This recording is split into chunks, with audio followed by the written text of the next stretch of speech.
Hello and welcome to another edition of BasiliCAST, the Basilica's new podcast where we talk about the teachings of the church, we talk about spirituality, the tradition of our Catholic faith, but also modern Catholic discipleship and how we live out these beautiful and at times challenging teachings. And we're here with Rachel and Joe, and maybe you could just tell our parishioners and friends a little bit about who you are and your background. And really, it's wonderful to have you both here.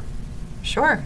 I can start us off. Thank you, Father Daniel, for having us. This is a conversation that's near and dear to both of our hearts. And just by way of introduction, my name is Rachel Holmes. I come to this work from both an academic and a personal passion. I'm a trained urban forester, which means that I do whatever I can to protect trees and green spaces in urban environments. But I studied production forestry, but also have a background in divinity. So very excited to be here. Thanks. Great, Rachel. And Joe.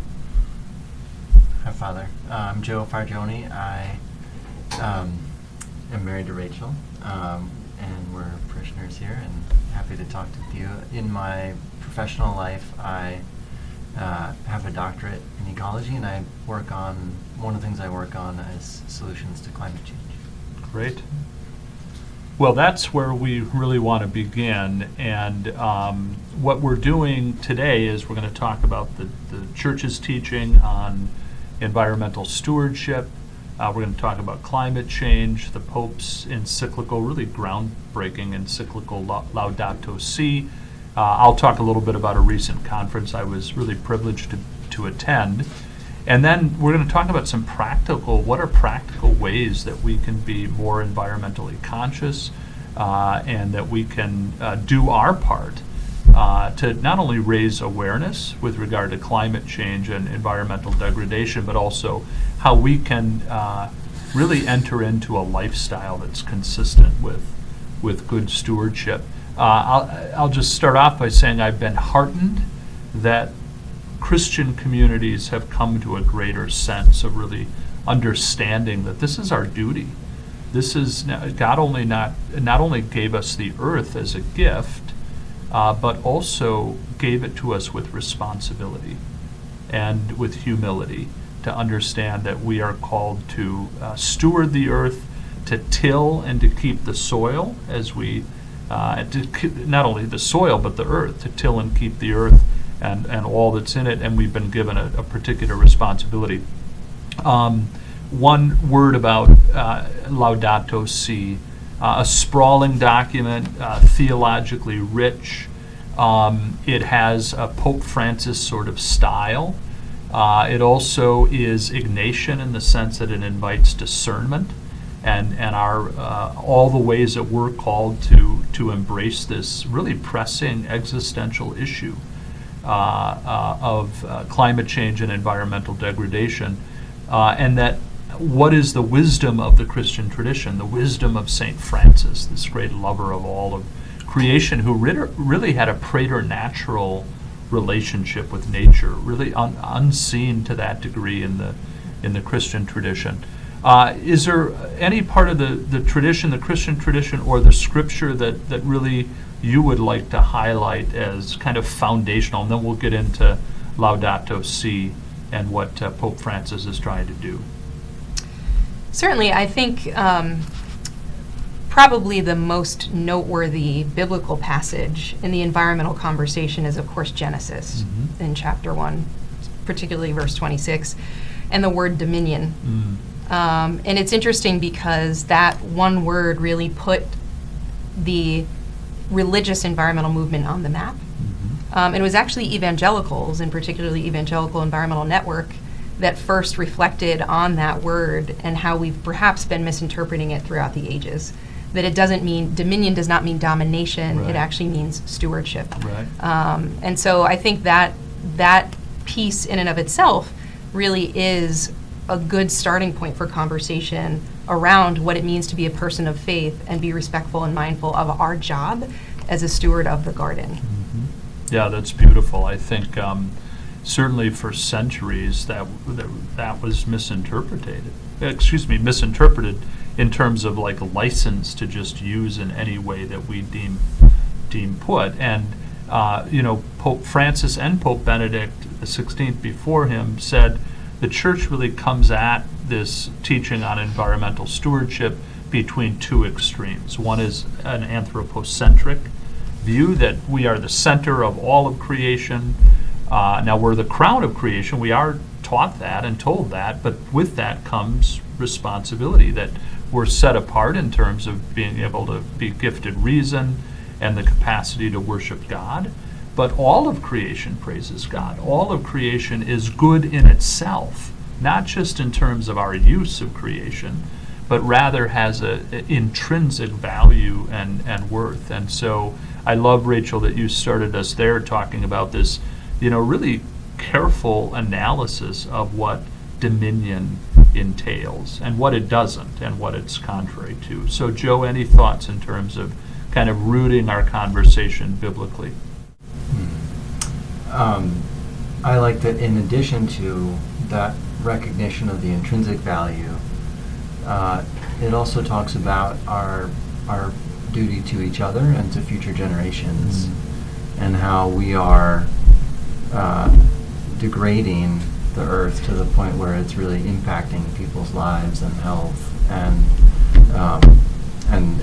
in particular the poor and the most vulnerable are the ones that suffer the most. And so this is another way, in addition to its intrinsic value of caring for creation, but caring for each other requires that we also take care of this earth that everyone depends on. Right, and that's such an important dimension of Catholic teaching in terms of Catholic anthropology or theological anthropology, that we're social creatures, right? The Greeks understood this, Aristotle, that we are meant to live in community, and therefore there are rights and duties that flow from our human dignity. And there's a great part of Caritas in Veritate and then Laudato Si, which introduces an emerging principle of Catholic social teaching. So we have the principle of solidarity, but both Pope Benedict and Pope Francis teach that solidarity has an intergenerational dimension to it. And so Francis refers to it as intergenerational justice. Benedict refers to it as intergenerational solidarity, but they're both really the same thing, that we owe, as Joe said, future generations the right to a habitable environment that is sustained and that is in accord with their own human dignity and the dignity that creation has. Different than the human person, but related because it's created by God with its intrinsic value. And I think that's such a clarion call to Christians and people of faith and people of goodwill, that the world and environment we leave our children is our duty, and they're right. And that really calls forth a certain behavior from us, and really a soul searching. I want to move to the topic of Laudato Si. So, two of the primary, really central issues that Pope Francis has taken up is environmental stewardship and climate change and immigrants. These have been really two focus points for him, in addition to all other issues, certainly poverty, the globalization of indifference, which he talks about often. But he really demonstrated incredible leadership near the beginning of his pontificate. It was the first encyclical that he released.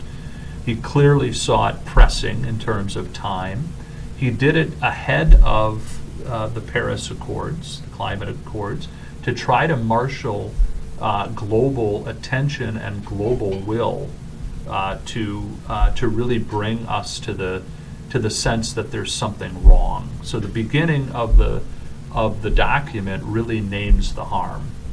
And it says, here's the state of our world: the lack of water, decreasing water, the lack of the effect on biodiversity, the effect on the poor. So right now, not even future generations, but right now what we know is the poor suffer disproportionately from environmental degradation. And it leads to migration. It leads to despair. And it really invites us to ask the questions of why. But I want to just start with that document. The Vatican knew that there was going to be pushback, including from more conservative quarters in the church, and there was. There was actually, before it was even promulgated, there was a media campaign against it. So thinking that this was somehow a deviation from the Christian tradition, when it's very much at the heart of Catholic social teaching. As Rachel noted, I think very well, this has been a positive development in ecological stewardship from a Christian vantage point. But any thoughts on that document? I mean, when you saw that it was released, what did you think as a Catholic? I mean, here this new Pope is releasing his first encyclical on the environment and taking global leadership in a way that really was unparalleled at that point. Well, I can say, I mean, remember when it came out around almost 10 years ago. I just remember, so Joe and I was previously working for the Nature Conservancy, which is where Joe currently works, and I just remember my colleagues being very surprised. And it was a really proud moment to be Catholic and to be able to say that our world leader, the top of our institution, the top of our faith, is making this a priority. It felt really good, not only to be able to own being Catholic, but also to say, like, you know, I felt personally justified in the work that I had been taking up to try to do. And just, you know, one of the things that I think is so critical in the document itself is the love of neighbor goes hand in hand with the love of nature. Yes. And that is something that I hope we can maybe touch on a little bit, which in the environmental movement, we're sort of prone to this us and them mentality.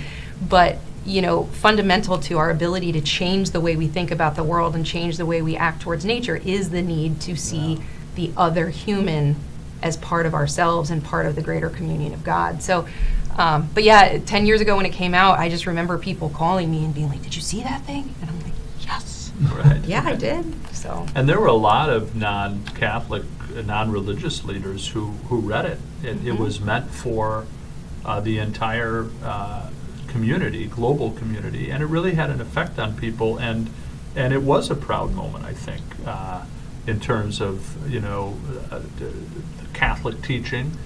But as you note, Rachel, it is very much located within Catholic social teaching, which sees that we are called to be in right relationship with God and neighbor. And I was recently at a conference, brought about 80 people together in California on Laudato Si. It's called the Way Forward movement. This is the third iteration where we take up a pressing issue. And I was so impressed with who was gathered, scholars and theologians and priests and bishops and a number of cardinals. And there was beautiful commentary on the connection between Laudato Si and Fratelli Tutti, so the document on fraternal love and charity. And one of the bishops who was preaching said that no social good will find sustainability without love and mercy. The two go hand in hand, and I appreciate your connection of the two, because what they said is Laudato Si has to be read through Fratelli Tutti, and Fratelli Tutti has to be read through Laudato Si to see the unity of those teachings. Joe, wondering, I mean, you're an ecologist, so, you know, and also a Catholic, so you have the Pope, you know, releasing this document in 2015, trying to move, you know, this conversation in a particular way and global, marshaling that global action. What did you think? Well, it was very inspiring to see him raise this issue to such a prominent level. And, you know, it's the encyclical, it's long. There's a lot in there. Right. And so I think he showed an impressive grasp of the topic. You know, as a scientist, it's nice to see that he's really paying attention to all the aspects of this and making a lot of connections. There's also, you know, there's the theological basis, and there's also just a lot of pragmatic pieces and wisdom in there. And he talks about, as you noted, these sort of two divergent views that some people are sort of technological optimists, where like, oh, we'll figure it out. Don't worry, progress happens, and this is just part of progress, and there's nothing to worry about. And then the other side that nature's good and humans mess everything up, and humans should just be separate. And neither of those are very helpful. There's, we need. Yes, on the one hand, it's a technological problem, and there will be technological solutions to stopping climate pollution. But that it's also will only happen when people realize that making those changes and doing so are consistent with our values, Right. and whether that's your values as a Catholic or as a human. And so I think highlighting for people what those values are, that will lead us to be intentional about stopping climate pollution. And he mentions Catholic values, but I think the values that he mentions are pretty universal. So Right. it was great that it really was, as you said, intended for the global community. Yeah, and accessible. Yeah. One of the things I like about Pope Francis is he has a very folksy way of speaking and writing.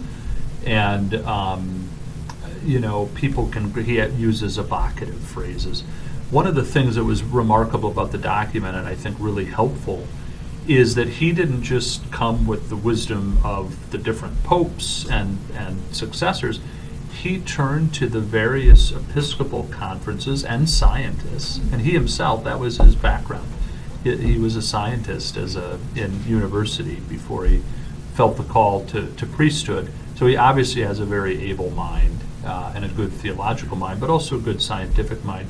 But he's relying on these Episcopal conferences in places where they really struggle disproportionately with environmental degradation, and reading the signs of their experience, or the signs of the times, which is from the Second Vatican Council. In Gaudium et Spes, the Church is called to be alive to the signs of the times, and as Pope Francis has said often, that reality is more important than ideas. So the reality of struggle and environmental degradation, let's be alive to that and not put our heads in the sand, and then respond with values, Joe, as you were saying, that everybody can apply. The document is ponderous. It would sound negative, so I'm not going to say it's ponderous, but it's sprawling. I would say, for those who don't want to read the entire encyclical, Pope Benedict has in Caritas in Veritate, and I believe, because I've taught it for 10 years in my Catholic social thought course to my law students, is I believe it's sections 48 through 52. It's a crisp, beautifully reasoned defense of ecological stewardship from a theological prism, but also gets into a lot of the practical issues and the call for ecological conversion. And it references intergenerational solidarity. It references the need to change lifestyles. It connects it to the consumerist culture that drives so much of this, and it's really well done. Benedict was referred to the Green Pope. Rachel, I noticed you're wearing your green blazer, which has gotten us into a good setting for this conversation. But I would also note Caritas in Veritate's contribution to this, and that John Paul II was also very strong on ecological stewardship, and Paul VI in the 1970s. So I had an opportunity to teach international law students on environmental sustainability, which I'll talk about in a few minutes. But I'm going back doing all this research and really a deep dive into the Church's wisdom. And Paul VI was an amazingly prophetic voice in so many ways, but he had an unbelievable quote from the 1970s. So Francis is going to lay leaders, theologians, scientists, Episcopal conferences, predecessors, people outside the Catholic tradition, to really marshal all that is very helpful in terms of the wisdom. I like the fact, Joe, that you stretched out, articulated two extremes to avoid. We talked about the extremes of anthropocentrism and neopantheism.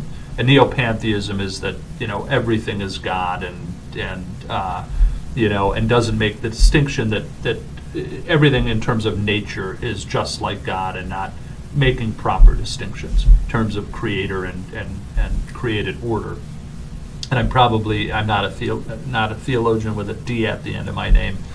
So if I need to be corrected by theologians, I'm happy to have that happen. But then the other extreme that you note is between this view that humans just need to get off the planet because we're destroying it so much, and if we weren't here, all would be well, and the extreme that we can fix this. I had a relative close to me who's bright, and I'm not going to call him out by name, but he said, well, God will show us the way. He said, God would not give us a snake. The world is not a snake. And my response to him, lovingly, was, we've created the snake. God gave us a gift, and we created this thing that has been imperiled and is imperiling our own dignity and future generations and the poor because of our use of it.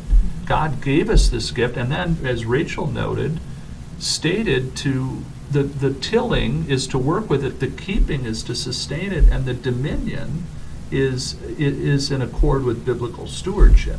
But if we act and use this gift in a manner deleterious to the nature itself, it has its own language, which Pope Benedict says, a grammar that tells us how we should use it.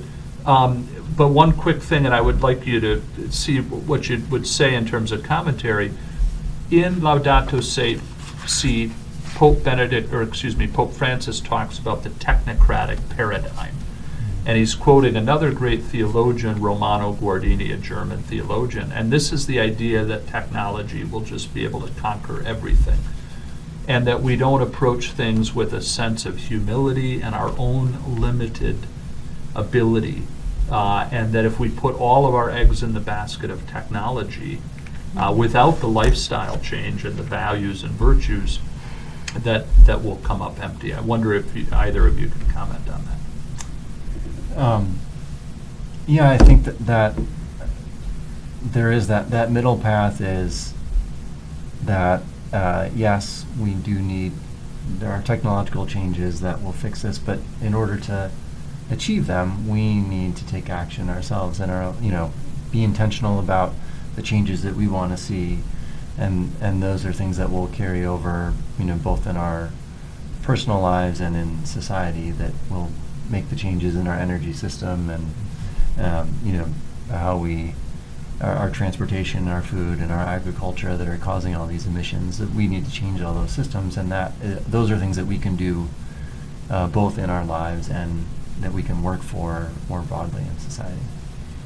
And just to add on to that, and I'm aware that we'll have a varied audience for this conversation, and so just to put a finer point on what Joe is saying, let's talk about, emissions from energy usage. So Joe does a lot of work on renewable energy. One of his projects is to figure out where to put wind turbines so that they don't do as much damage to nature. And while we're moving towards all these energy solutions, technological energy solutions, whether it's renewable energy, we also need to have the same focus on reducing our consumption altogether. So I think that's the point here. Yes, we need these technological solutions, but then we also need to unplug some stuff, right? And that's, I think, the hard part for people, because for most of us in our adult, or at least since we've all been alive, there have been technological advances almost across the board in medicine, even in the clothes we wear, in the cars we drive. And so it's just a natural predisposition to think someone's going to be smart enough to engineer a solution to that. Right. So we don't have to worry about what we're actually consuming, but we actually do. Mm-hmm. Yeah, no, really good points, both of you. And sometimes we want the easy way around, when the way, from a Christian standpoint, that we're called to is to die to self, and that every comfort shouldn't necessarily be at our fingertips. Or to connect with what you said, Rachel, sometimes we need to unplug ourselves from the consumerist society, from the fact that we're always seeking comfort. I think comfort and consumption as idols go hand in hand in our American life. We had a theologian who is at St. Thomas University in the Catholic Studies area, and I remember he gave a talk on Laudato Si early on at Our Lady of Lourdes, where I was pastor, and boy, he really said we got to get to the root causes. I think some of the root causes are spiritual. I think without that life-giving relationship with God, we are seeking to fill a void, right? And we're going to seek the comfort of this world. We're going to live for this world. And so then we consume more and more. Our economy's set up that way. And he saw that connection between poverty, consumption, comfort, consumerism, and environmental degradation. And so I think we're invited to really look within ourselves. I want to just ask from your backgrounds, what got you into your particular areas? How did you come to love the environment and love this cause, and to there's got to be a backstory for each of you. Well, I can go quickly, at least I hope quickly. So when I was in forestry school, so many of my colleagues had these really romantic stories of engagement with nature, but mine was very different. I grew up in a city in New Jersey called Clifton. Shout out to Clifton. And on my street, this was, a very long time ago, we'll just say that, they were resurfacing the roads. And so at the time, folks there wasn't a lot of knowledge around how to root prune. So the answer to resurfacing the road was to take out all the trees on my street. So I just remember that day, I think I was maybe in the 5th grade. They didn't warn us, they didn't tell us, so they just systematically started at one end of the street and started taking out all the trees. And I went outside and started yelling at the guys that were taking the trees down. And so my mother, in her infinite wisdom, was like, I don't want my daughter to get, hurt. So she took me away for the day, which, I think she did the best she could. But what happened was I left with a tree-lined street in the morning and came back to nothing. And I just remember everything. It was hotter and dirtier, and it was just so sad to grow up without having access to trees or really having a green neighborhood like we know is really most healthy for people today. So that was what sort of inspired me, and then also having the opportunity to work on my aunt and uncle's ranch in Colorado. So I had this juxtaposition of very urban nature, and then this more wild nature, which is sort of what drew me to wanting to take care of and make sure that people living in cities have access to the things I did. Oh, that's great. Thank you for sharing that. Joe, how about you? I grew up in Minneapolis, and I spent some time going up to the Boundary Waters and canoeing around in the wilderness. And I really fell in love with that landscape. And something a friend of mine said, about why he loved spending time in wilderness is, you're seeing things most people don't get to see. It's beautiful, it's relaxing, all these things. And he said, what I love the most is that you think different things than you would, when you're in our busy, hectic lives. And so there was and I thought that was really interesting. So there's the value, there's the aesthetic value and the intrinsic value, but there's also that benefit it gives to us that's a little hard to describe. That's an internal experience that we have that puts us in a more contemplative space and is healing. Yeah. So that so I really enjoyed that, and I thought I'd like to do something that helps preserve places like this. Well, that's beautiful. And part of the reason I was prompted to ask the question is what was from this recent conference experience. And one of the speakers said, if you ask somebody in this area of being an ecologist or a conservationist, is they usually had some experience powerfully in their younger years with the beauty of creation and nature. And so that's true in each of your cases, but also, Rachel, to your comment about the harm of deforestation, for lack of a better word, but taking down trees. Sure. you know, when I go up to, I have a place in northwestern Wisconsin, about 2 hours from the Twin Cities. And when I go up there, it's quieter, the air is pure, it's about 7 degrees cooler, not only because it's northwest of here, but because it's not a concrete jungle. Mhm. But also, to your comment, Joe, it also provides an opportunity for me to, in long walks, to think more, to let the Spirit be present. I'm one with nature, I'm one with God. And it's just it's a powerful experience, and I think we need more and more of those opportunities as people of faith and other people, people who might not describe themselves as people of faith, to be one with nature and to really understand that intrinsic value.